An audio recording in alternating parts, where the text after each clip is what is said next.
let's welcome back the other speakers. And also, Professor Philip Fabricini of Tongji University will be the panel host. Well, welcome back the others. Are you there?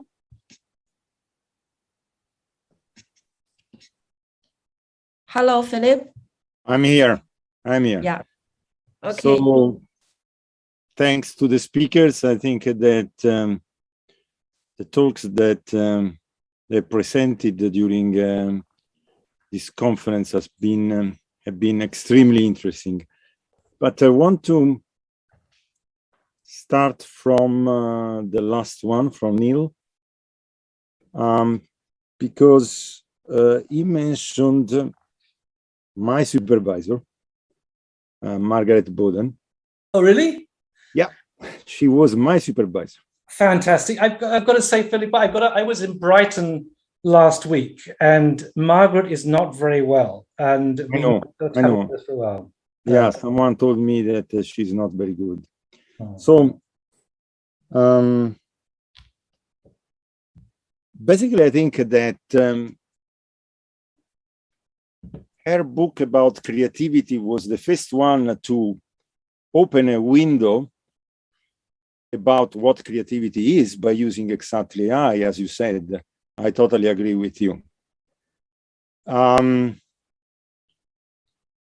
What I criticize is looking at AlphaGo as a kind of Sputnik moment. Because if we think about the word of AlphaGo is a very predefined word, is a very deterministic word. It's a board, okay? More or less like a chess board in the case of IBM Deep Blue. And in my view, one thing is to play an Atari game in simulation 10 billion times with no cost if your player dies. Another thing is to make millions of errors in real world environments. And therefore, my point is that AI is still very good, extremely excellent, as concerns games, scenarios in which everything is predefined, is not so very good to the extent that we move to the real world. So I personally, I don't see AlphaGo as a kind of Sputnik moment. But my question is different. You made a very good point, exactly by mentioning Maggie.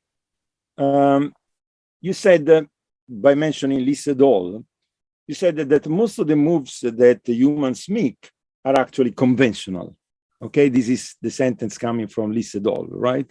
And yesterday I said something similar by mentioning Alan Turing. So basically I said that we tend to offload most of our cognitive tasks to mechanical routines, in other words, to algorithms. So in some sense, we are algorithmic, intrinsically algorithmic. And you said, and I agree with you, what AI is showing to us for the first time, I believe, what AI is showing to us is what creativity is. Because think about, I mean, in the past, we have been talking about creativity in terms of the demon, the Greek mythological role or character, or the genius, the Latin character, or we have been talking as well about the insight, right? But there is, in this sense, I agree with you. But there is one point which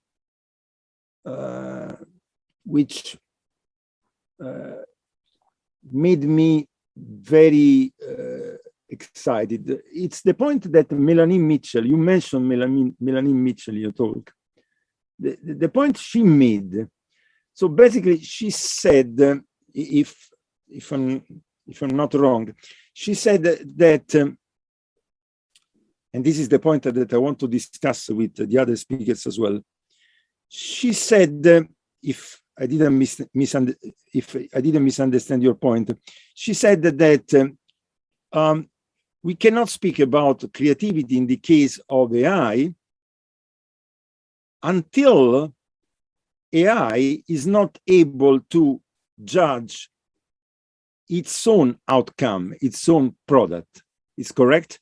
I was understanding correctly? Yeah, you have to be aware of, you have to be conscious of what you've done to appreciate it, to really be creative. That is her point, yes. Okay, so now this point brings me back to something that another of the speakers, another speaker mentioned before, which is Professor Zheng. And I'm curious, I would like to start from there. So Professor Zheng said, I don't like what Chalmers says about consciousness. So I would like to start from there, and then I will go back to you, Neil, okay? So let's start from there. So I would like to understand why you don't like what Chalmers says about consciousness. Oh, well, I think this has to go to his the way of arguing how consciousness he offers a proof. He also proves it in a very weird way. I just basically disapprove the way that he proves that concept. And I think machine, and I think the problem wrong. I rather think I agree with you that we are machines, just made up by fresh, right? We have the own algorithm thinking that, and any I say intelligent being, whether it's made by fresh DNAs or silicons, if it had to survive and succeed and reflect ourselves, that's consciousness, almost by definition, right? I always use this very simple analogy of your cell phone, which will save the data if it and shut itself down if the battery is low. Think of that. That's a very small algorithm. It got its rate of its own survival of the data, right? It reflects on that and take actions. So that's a consciousness, because it's self-reflective, right? It's just that it's not programmed yet, the machine, as I speak. The way that our own consciousness has been formed because we have been surviving and striving in our own world. But algorithmically, they share the same thing. So if you take the consciousness at that level, it's almost not even a problem. And he offered a very strange, convoluted argument of upload your brain to the machine, and then you have to be going this way or that way, otherwise the consciousness doesn't work. This is just garbage, to be honest. So we shouldn't go there. Regarding, I was just listening to your conversation with Neil about creativity. If I just may offer my own, experience of that. Sure. The point is, I think our world has structures, right? Not items flying around. There are structures of Newton's laws and everything. There are structures about this world. And human activity has been slow, but still over the years has created many artifacts, right? But that is a small space. I think what AI does, if it learns from our own artifacts, let's say a building that's already been built, and look at all those things, it can explore the subspace a little bit longer, bigger. And for that, for those combination of things that manage to explore the regularity, the structure of the world, you call this creativity. There's no problem with that. But still, in terms of architecture, you want to make sure that the architecture the machine hallucinated can be built, right? Right? It can have a very big dish on the head and so on and so forth. Looks beautiful. But I can tell you, today the AI system doesn't know how you can actually support that, right? It's just we use the regularity you see from the images, regularity from the languages, and put them together and create something new. That's how DALL-E 2 works, really. It doesn't understand the physical laws behind that. Engineering forces that doing that. You could put a very beautiful dish, maybe two, and you don't even know how to put the pipes through, right? So I think there's still limitation to that. I think that's the point that Philippe made, right? The real world is much complex. For people who played Go, you would know that in the Go, there are only 3 rules. Very simple. It's a very simple space. It's not only bounded. I mean, you can make the board very big, but there's a key problem there. Yes, I think the variation is very small. It's in a very abstract space. If you're building architecture on the Earth, you have to obey the gravity, the materials available, and so on and so forth. So I think you can open your mind into more creativity, but I think here's how I see it. This is the space that we do. This is the space that AI can do. And within that space, the things that you can actually build is still small. It's smaller than you would think. Can I just chip in there? I mean, actually, there are some programs that do that. I think there's Amoeba, there's any number of programs. I didn't show you one use. Other project recently was an environmental control system, environmentally aware design, which was designed according to that. So they are there. They are there. I'm sorry, but they are there. I mean, there are many forms of AI, and I've been showing just 2 particular forms. It's not just GANs, it's not just DALL-E 2, but other mechanisms as well. Right. I think DeepMind has been pushing away from the general AI, but they are looking more deeply into what they call the AI for the deep science. So there are progress going to be made, right? I'm not discounting that. Yeah. Sorry, go ahead.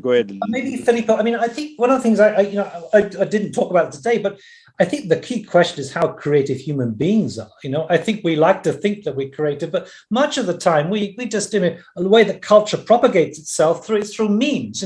Things go virally, spread, trends, and so on. We copy other people, and even if we get certain people who kind of in architecture who are game changers. Let's take Frank Gehry's Guggenheim building in Bilbao.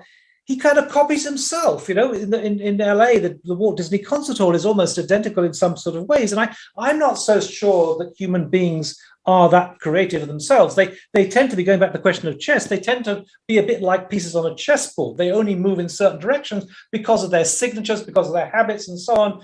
You can almost always identify who is the architect of a building just by knowing what they've done before. So I'm not sure that we are that creative ourselves. And the interesting kind of question when it comes to AlphaGo is whether we would even recognize the creativity of a program like that if we saw it. And this is something that Alan Turing also commented about. He said, I think that computers could generate sonnets, but the real thing is only other computers would be able to appreciate those sonnets. I'm not so sure a computer can appreciate anything, but there's an interesting kind of question there.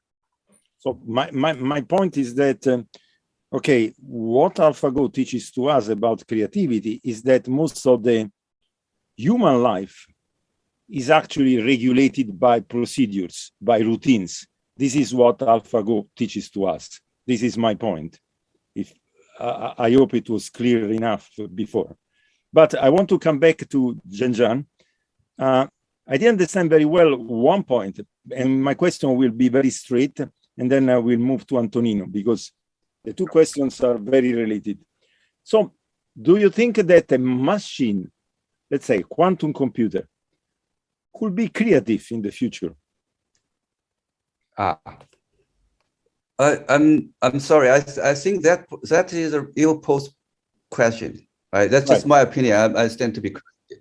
I read a couple of books about that. I think there's different scales that different laws apply. I think the quantum is in a very low level, and I kind of abide to there are many debates, different camps on that subject. I sort of aside to, I forgot who wrote that book. That's called Big Picture, and basically says a different scales shouldn't cross talk. Sorry, I interrupt you. So let's rephrase the sentence, because the word creativity is misleading.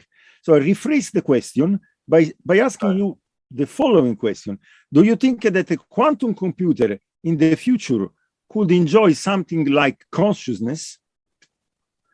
So I would still say this is a misleading question, right? Because I think the quantum computer. Yes, I'll respond to that. I think quantum computer offers a different way of computing, and that is it.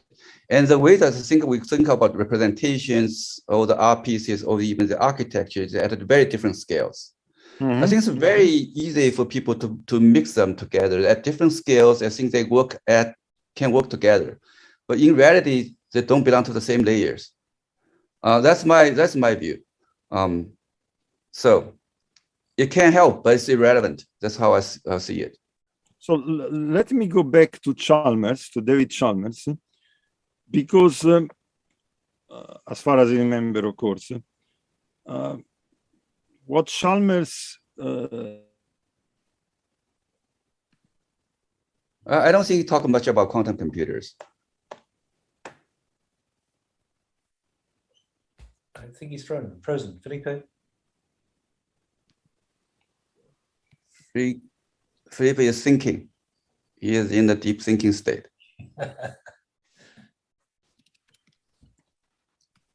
Hello, Philip. Can you hear me?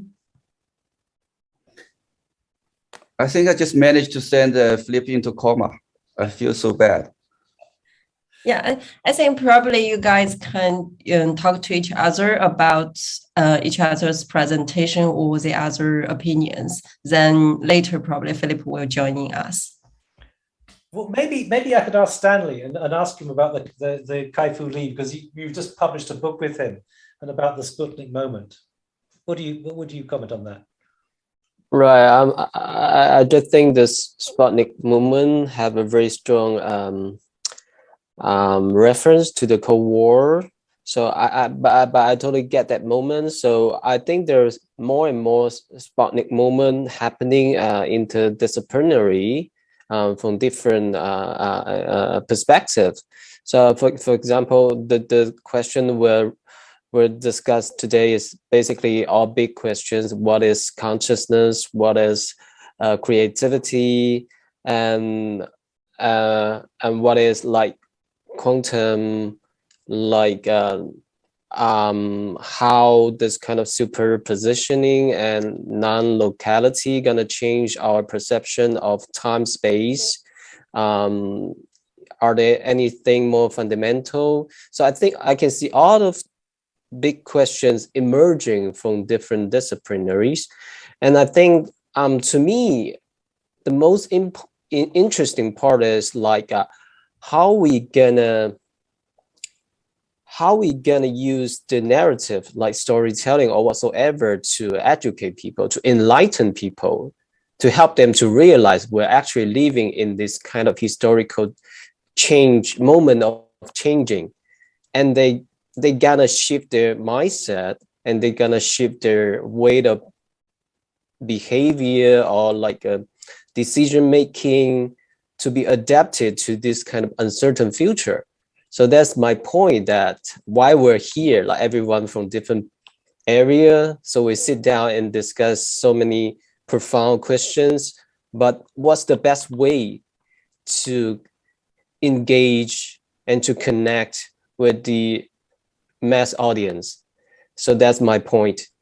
But maybe Stanley, I could just make a comment. You probably came across this very famous discussion between Elon Musk and Jack Ma about 2 or 3 years ago, and Jack Ma made the comment he could never imagine human beings being able to produce something more intelligent than human beings, which of course is completely dumb, right? I mean, and we find the same thing in architecture, and people say, no, it can't have the same sensibility, and I'm sure in art as well, you get the same kind of question. But really what has actually become the driver of change, I think is going to become the driver of change in terms of my field for my research, is the fact that in terms of architecture, clients are going to insist that architects use AI because it's going to guarantee their return on investment. In fact, they're already beginning to do that. So I think that it may come down from the top, as it were. We have to be able to adjust to that kind of world. So it's interesting. So from a perspective of, let's say, physics, what we're discussing now, I mean, this topic of consciousness remind me these models by Semerov and Penrose. Right. This tubulin. Right, tubulin. Right. I want to ask you that. There's an idea indeed. I mean, it's very interesting. Is connected to the fact that consciousness should emerge from the gravitational collapse of a wave function, which is induced by some decoherence, which in the idea of Penrose is gravitational induced. So it's basically gravity that interacting with the quantum system let it decohere. And actually it's interesting because I mean I am part of the Institute of Nuclear Physics in Italy, and I'm affiliated as a theorist to Frascati Institute, and we have an experiment. My group, in which I'm a theorist, of course, I'm not an experimentalist, but there is an experiment which measure, let's say, can measure radiation, which is predicted by the Diorsi-Penrose model, which is an exemplification of this. So this is to say that these ideas of consciousness as emerging from basically a collapse of a wave function, okay, is something that has been is also testable now. So this is the novelty, that we can test, we can falsify this model by measuring some output that should be a radiation. So this is not more philosophy, and the first things. The second thing is connected to the Antonino, sorry to interrupt you. It's exactly what I wanted to reply to Zheng. I mean, we are not talking about philosophy, we are talking about science now. Exactly. And the complexity is also the other point, which is also here very much important to say, and is connected to the discussion. So complexity stands, of course, in the fact that here we have a quantum computer, if you want to talk about quantum computer, which is a superposition of billions of atoms, and this is extremely interesting. Because there's, especially now, I mean, it's even in biology, in computational biology, people are starting thinking in a new way. So thinking that even in biology, to process information by membranes, you can use coherence and decoherence by, let's say, the next neighborhood, and this work. So the world is much more quantum that we would expect at the mesoscale, and actually, the world is actually quantum even at macro scale. I mean, so you take the maglev to go to the airport, and you find that it is a macroscopic manifestation of quantum mechanics that you can touch with your hand. And there's a lot of other things that are macroscopically quantum. So the fact that our brain, and the fact that could work in a quantum way, at least at the level of the substrate, I think, I mean, it's totally making sense to me. And the idea of consciousness emerging in this way are, for me, fascinating. I mean, I don't see why, I mean, it should not emerge in this sense of quantum chaos. I mean, it's from complexity. It makes totally sense, at least. So what Antonino said is perfectly aligned with my thought. So just to reply to you, Zhang. So the point of view of Chalmers is aligned with the point of view of physics today. And when we talk about physics, I'm talking about a school of thought that goes under the label pan-computationalism and includes people like Zuse, Fredkin, Seth Lloyd, and so on. So I don't think that the opinion that Chalmers is expressing is so weird as you think. This is my personal opinion, of course. I think it's okay. I think we probably spent too much time on Chalmers' book. Maybe someday I'll go to New York and meet him and have a coffee. Right? I think, yeah. For all I know, there may be another panel going on in another part of the universe, and it doesn't matter to us right now. Right. So anyways, can I just throw out there, since Penrose was mentioned, and Penrose doesn't think that kind of consciousness has got anything to do with computation. I think Anil Seth, who also from the Brighton School, is kind of like takes the same kind of view. So, and I think Chalmers' view is, and he of course was very famously. There was an interview done by GPT-3, very convincing, and he makes the kind of comment that it's kind of the first step towards AGI. But his notion of AGI is not AI with consciousness, but more general, all-purpose to artificial intelligence. So I don't think that consciousness is. I think it's a red herring in this discussion, personally. Sorry, I didn't get your point. You don't think that? I mean, I didn't get. Yeah, I didn't get your point. I didn't get your point. Both Roger Penrose and Anil Seth. Anil Seth is a neuroscientist working on consciousness who did a PhD as an AI. He's now working at the University of Sussex, the same university as Margaret Bowden. They both take the view that really that consciousness and computation are not necessarily connected, and I think it's a mistake to try and force that connection. When with David Chalmers, I mentioned the fact that there was a spoof interview that was done with GPT-3, where GPT-3 was pretending to be David Chalmers, and the interview is incredibly convincing. And David Chalmers makes the comment that we're now maybe heading towards a form of AGI, but his notion of AGI is not AI with consciousness, but rather a general all-purpose AI. So I don't think that is a red herring. I don't know, because the way I see it from a perspective of a physicist is that any computation is basically a sequential measurement, and even consciousness has to do with kind of a measurement which has to do with experience. So I don't see such a difference. Everything can be computationally translated in terms of measurement. So I really don't see the difference among that. Of course, I mean, everyone can share a different point of view, but for me, are exactly the same things.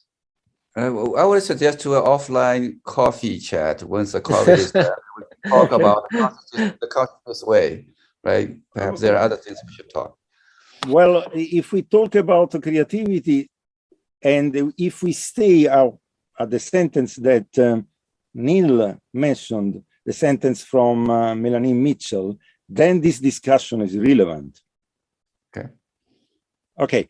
Anyway, I want to move to another question involving the other speakers, Stanley and Celyn. So, as you know, the main topic of this conference is all about artificial imagination. So the question that I wanted to ask you is about what is artificial imagination in your view? There is something similar to an artificial imagination, and what is the difference, if any, between artificial imagination and human imagination? Right. So I've been looking to a specific disease called apophenia. So apophenia is like how human brain intend to seeking for certain kind of pattern, and even those data are totally irrelevant. So that's how like apophenia was defined. So to me, like imagination is just different level of apophenia, and put it into the explanation in computer science language is overfitting. So overfitting is actually some language like Professor Zhang could be quite familiar with, is talking about how AI or a algorithm, a model, like it's just being trained to adapt it to some certain kind of data set. And like it was training so well that it only see this kind of pattern from certain kind of data set, but it just didn't get like, I don't know, transferable skill set, and it couldn't be in generally used on any random scenarios. So I think this is totally trigger me about like artificial imagination. So if we can train the machine to generate this kind of overfitting function on certain kind of level. So to me, it's totally the same thing, the same mechanism happening in our human brain. So I would say that's some kind of imagination as I understand it. But sorry, there is something that again, I don't agree. Because if you train a model in such a way that the model is going to overfit, then you are not able to generalize. And if you are not able to generalize, I guess you are not able to go behind the data, right? Right. So you are not able to even to imagine something which goes beyond the data. Can I just, Filippo, kind of throw something out there? I didn't want to mention this because I think you obviously invested in the notion of artificial intelligence, artificial imagination. But let me just kind of problematize that in some way. You know, all the terms that we use are human terms: intelligence, learning, imagination. And I think there's a real danger that we kind of use those terms and apply them. This is what my kind of question about anthropomorphization. Let's face it, that computers cannot think any more than your pocket calculator can think. If you can't think, then to my mind, you're not intelligent, you can't learn, nor can you have any imagination. So I think it's a false premise. I would want to be provocative there and suggest that we're trying to anthropomorphize the world of AI. Okay, if you read the papers from Costas and me, you will find exactly the same comment that you made. I totally agree with you. I mean, we are using words like terms like thinking and learning and creating and imagining in a very anthropomorphic way, because simply we don't have another way to describe what's going on inside a black box like a neural network. We don't have another way to describe it. We agree about this, I guess. So we are using an analogical way in order to describe what's going on there. But we can talk about the way how a machine, exactly as Margaret Boden said, we are starting to understand what creativity is thanks to AI, right? But we could say as well that we can understand what imagination, all right, or creativity or thinking is in the case of machines thanks to the humans, all right? So what I'm trying to do is to understand what imagination, what an artificial imagination might be. So this is my question. So you mentioned, for instance, the works from Refik, right? Refik and Adol, okay? Kinds of hallucinated memories, kinds of hallucinated visions and so on, right? What is imagination there? Well, you know, I think that Refik, I mean, I like Refik a lot, but he's quite indulgent. He assumes that buildings can dream, that they got consciousness and so on. He uses it in a very indulgent way. That's fine. But, you know, I think we've just got to kind of be a bit more kind of precise in our way of thinking. And I think we need a new lexicon. Like that's really the problem. One of my doctoral candidates is a guy called Philippe Morel, who's a theorist, very talented guy. And he's trying to try and think through the word term intelligence and take out that anthropomorphization and try and think of it in terms of information theory of Claude Shannon. And I think we've got to return it to a different domain that we're not so familiar with, and we therefore don't make these kind of indulgent sort of steps that try to appropriate the world of AI. Okay, thanks. Yeah. Go ahead. I'm quite interested in that point you just made about the indulgence in a way, because that's something that you see a lot, particularly in art that is using AI. There's something that artists, I suppose, because it can be bound up in a way with marketing in a certain sense, that you're trying to promote something mysterious or exciting, and that's, I guess, what Aiiiii did, and that's a little bit what you saw with Obvious. And I guess I also agree about this word imagination. Is you know, it comes from, I suppose, the human brain is a certain size, a certain shape, and that, you know, that conditions our imagination in a certain way, which is different from what a machine is able to do, because it's, you know, infinitely expandable in a certain way. But using these kind of flesh and blood terms for something like a machine can be, certainly misleading. But that's not to say what you can see with AI, of course, is that it does have its own aesthetic and its own non-human way of creating images, which I guess you could label a kind of imagination. I mean, just to say one thing, I think that marketing is the real problem about AI right now. And one of my comments I made in my book was, beware the AI of marketing, because, I mean, in some ways, people present AI as though it's there. And it's a bit like an inverse camouflage, where camouflage, you're pretending something's not there when it is. Often with AI, people pretend they're using AI and they're not. Even, in fact, I've got a colleague who has a theory that any company that's got the word AI in it is probably not using AI. But I think that AI is very susceptible to that. So Neil, this is not unique. You know, a couple of years back, I was in New York. I was in an exhibition that talking about mirror cells. People know about mirror cells, right? No. And they think that's the basis for human empathy, right? So the biology and also this happens everywhere. I mean, this is just smoke mirrors all the time.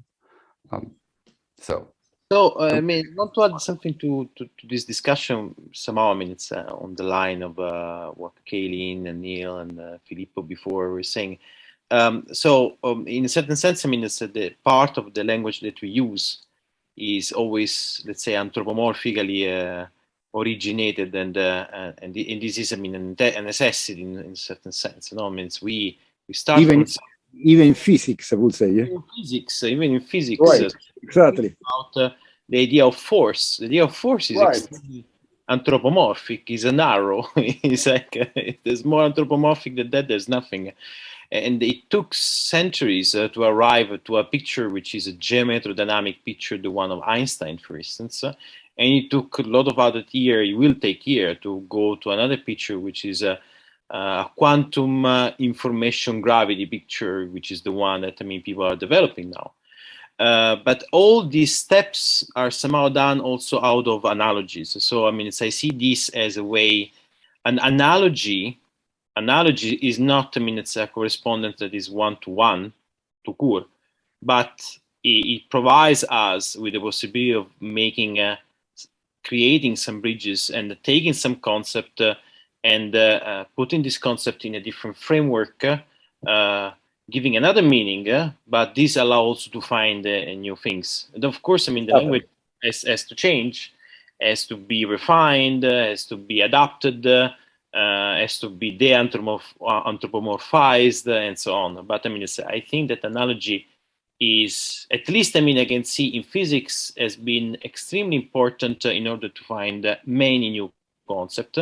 But I think, I mean, in science in general has been very promising so far. There is a beautiful book from Mary S., a philosopher of science, called Models and Analogies in Science.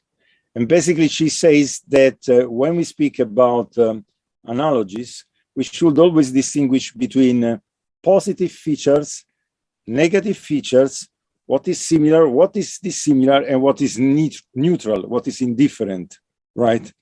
So we can learn from analogies, we can learn from models. In the case of AI, we can learn from analogizing between humans on one side and machines on the other side, exactly on the line that Margaret Boden was tracing down before. But I want to ask a question to Neil, and then I will come back to Stanley, and then I think we need to end up, even though the discussion is very interesting. So what's the reason, according to you, Neil, humans tend to anthropomorphize robots and in general AI systems? You know, I think we can only see the world on our terms. I mean, that's the only way we can see it. We can't see outside of our spectrum. And this is, in some ways, the real limitation in terms of, let's say, if we call it creativity, would we even recognize it if it was something beyond what we could even see was beyond the scope of what we could imagine could be creative? I mean, I guess that, yeah, no, I just think we have to see, we only can see, and only have to see the world on our own terms. That's what I would say. Does that make sense? Makes sense. Makes sense. Yeah. If I could just say one quick thing before Sure. Stanley. Sure. Sorry. It's just that I know you were talking about anthropomorphizing AI, but I think more commonly it seems also to be going in the other direction, in the sense that now we're talking about our own minds, much as, you know, we've been talking about them like computers for a long time, but that's part of a kind of historical thing. You know, in the past you could think people talked about the consciousness or imagination like a theater set, because that was the model that they had to understand at that moment. So these kind of things also going in the opposite direction. No, Sorry. Actually, there is a tendency to anthropomorphize AI, but there is as well a tendency to digitalizing the human. This is the opposite tendency. Yeah, that's what I mean. Yeah. Last question to Stanley. I remember one expression that you used: contactless love. Contactless love. Right. Right. So yes, this question brings me to the fact that humans are embodied, Right. And embodiment is what makes the difference between a machine and a human. All right. So I would like you elaborate more about this concept, contactless love. I think it's very interesting. Right. It's So like your contactless lens. Sorry? It's like your contact lens. No, it's just, don't worry. I didn't understand. right. So when we think about love, it's about connection, like physically, mentally, spiritually, right? So, but in the digital age, people intend to maintain the relationship in a more virtualized way. So, is that means the love, the tension and the strength of love is diminished on certain level, or it just got transformed to some other dimension, like in the quantum physics dimension? But I totally agree with you. It's like human beings, we are embodied. This is the point. We totally embody living, and all the concept, like even imagination, creativity, metaphorically actually is connect with your body, right? So like ups and down, front and behind, and everything is totally deeply embedded with our body. So if all those part is totally digitalized, and can we create something similarly in the model, in the algorithmic model, and can it feel the same thing as we like from the movie Matrix? Every sensory signal can be reproduced and manipulated by digits.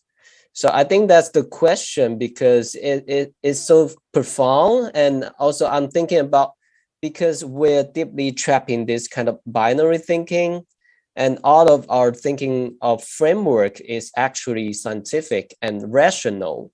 But as Antonino mentioned, a book from Heisenberg is talking about like quantum physics with Eastern ancient philosophies, right? Like Taoism or Buddhism. So I think our ancestors, they are totally not living in this kind of like rational and scientific framework of thinking. They have a different way to experience it. And they have different way to perceive and understanding the world. So maybe, I don't know, maybe AI can be trained towards that direction. It might be mysticism, might be Buddhism. So I'm thinking about like how we can create some AI with this kind of ancient Eastern philosophical thinking. And that could be one very interesting approach. Can I just throw something? I just put something in the chat. There is an article by Slavoj Žižek called From Virtual Reality to the Virtualization of Reality, which is his first article about AI as it happens to be. But the point about Žižek is that he would question to what extent we do have, as it were, connections. You know, for Žižek, you know, the notion of love is the myth that fills the gap between the self and the other. And the only way you can love someone is by loving someone as though they were yourself. That's Lacan for you, right? Now, the question would be then, when it comes to contact, how do you know that person's going to feel the same contact that you're having? So to some extent, you know, I think you could argue that further. And I think that I think we can question that. I'm not so sure to what extent we ever had that meaningful, contactful relationship in the past. Right. I think that says more about Zizek's own problems with personal relationships than, that's true. Than anything else. He published his book with Renata Selexo on the theory of love and got divorced the next year. So yes, no, but I do think that's actually Lacanian. How do we ever know? We don't know the other. So right. Yes. So something connected to what Stanley was saying, which is I express it more like a tale since we are toward the end of this discussion, but it's interesting because I think there's can be a starting point for many discussions. So once upon a time, Wolfgang Pauli went knocking at the door of Jung. And he did that because, I mean, he had a problem, psychological problem. Right. Everyone was mocking him because, I mean, it's every time he was crossing by some experiment was falling apart. And so the poor guy was stressed psychologically and went to know by Jung. And he describes, I mean, in his book that they wrote together, that, I mean, it's some book fall from the shelf on the table and open exactly at the page that was talking about the problem, psychological problem of Pauli. And so they started thinking about hidden variables in quantum mechanics. In a certain sense, it started a very nice conversation among the two. So why I want to mention this? Because in a certain sense, the concept of mystery somehow has been always the engine, I think, of every kind of new idea that has been developed. Then, of course, when we have to develop this idea, we have to use a rigorous and a rational way. But somehow, I mean, the curiosity which is at the origin that can start from the most unexpected way, it can be also seen in this very little story about the two. The two work along. I mean, for a lot of time, and then the question is somehow is a question about a way of thinking. And sometimes we have this déjà vu that have been explained, the most part, with some. Let's say neuroscientific models. There's a lot of things that happens eventually, and we don't know why do they happen. And I mean, they seem so occasional, or they're not. Eventually, we're just sometimes biased in our analysis. They found their own way to talk about the hidden variable story. So I don't know how much at the end of the day I'm a fan of that theory. Probably not too much, but this is to say that, I mean, this is a way also to create some convergences. You know, my view is I think the machines will have ample contactless love between them, but that will have nothing to do with we humans, precisely because we carry this stupid thing called bodies. Maybe I'll just add a comment for Stanley. Just to I like my body, to be honest. It's not so stupid. I mean, just to me too. That's a problem too. For Stanley, which again is a Zizek comment. Apologies for pushing Zizek, but he takes the view that our notion of fantasy versus reality is completely wrong. We actually see the world through the lens of fantasy. Everything comes to totally.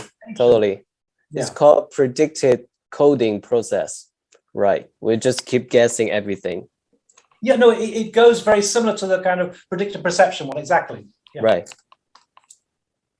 Okay. It's very interesting. I could continue. I would be very excited to continue. Maybe we will have a coffee, as Zheng suggested, or a cappuccino, better to say, all together in the future. Maybe a virtual cappuccino. I don't know what. Anyway, it's 9:30, and we need to stop here. Thanks to all of you. Thanks to Neil, thanks to Zheng, Antonino, Stanley, and Celyn. And can they also thank Costas as well, the rest of the team there? Sorry? Can they also thank Costas as well? Oh, yes, sure. Costas and Zhang are the two organizers together with me of this conference. So by definition, we must thank them. All right. Thank you so much. Thank you. And keep in touch. Bye-bye. What? Thank you all the speakers and the wonderful presentations. Now the session 3 is finished. Thank you all. Thank you. 4 o'clock. Bye. Bye.